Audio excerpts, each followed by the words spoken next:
one of the simplest ways to work the upper body is by doing a push-up.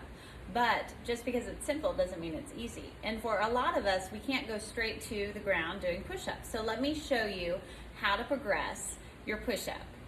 To start out, you'll want a higher level. Say if you're at home, this is going to be about countertop height.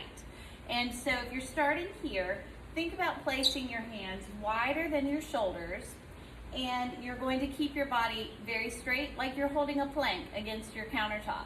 So you don't want to let your hips sink, and you don't want to make a banana. So one of the most common things I see when people start to do their push-ups is they're doing this. So there are a lot of reasons that this is incorrect. For one, notice that my core is not straight. Here would be straight. And this is why an incline push-up is a better way to progress your push-up as opposed to putting your knees on the ground. If you put your knees on the ground, you break up the core. So we want to work that core as often as we can. Back to my demonstration. So this is breaking up my core. Let your hips come down with your body. Also, a lot of times people have these elbows out to the side and they say, I can't do push-ups, they hurt my shoulders. They probably don't, but let's work on that technique. So core is tight and my elbows are not winging out to the side here, but rather tucked back at about a 45-degree angle. So core is tight, elbows are back. And then another thing that might be why push-ups are hurting your body is you are sinking the chest. So you're doing your push-up here. You need to stay tight rather through your back so that you're not sinking here. Don't let your chest fall forward. So if you are able to keep your core tight, keep your body straight, think about angling those elbows back a bit and make sure that you're not sinking through the chest, but rather staying very tall and straight through your back. Push-ups will probably be an awesome exercise for you. Once the countertop height becomes too easy, then you're just gonna lower yourself down to a bench.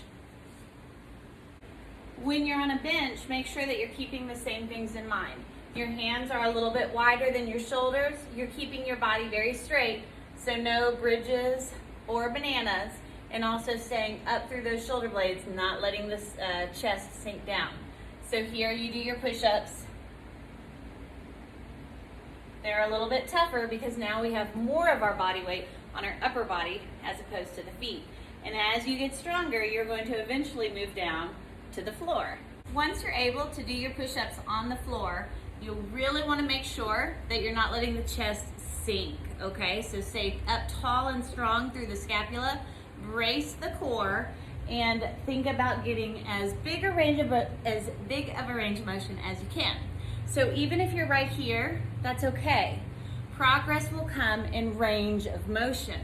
And then one last thing that I like to do to challenge not only the core, but the chest and shoulders, is what's called a ground up push-up. So here, I'm starting on the ground, getting that proper hand position, tight through the scapula, and now, rather than snaking up, I'm going to come up as one solid unit.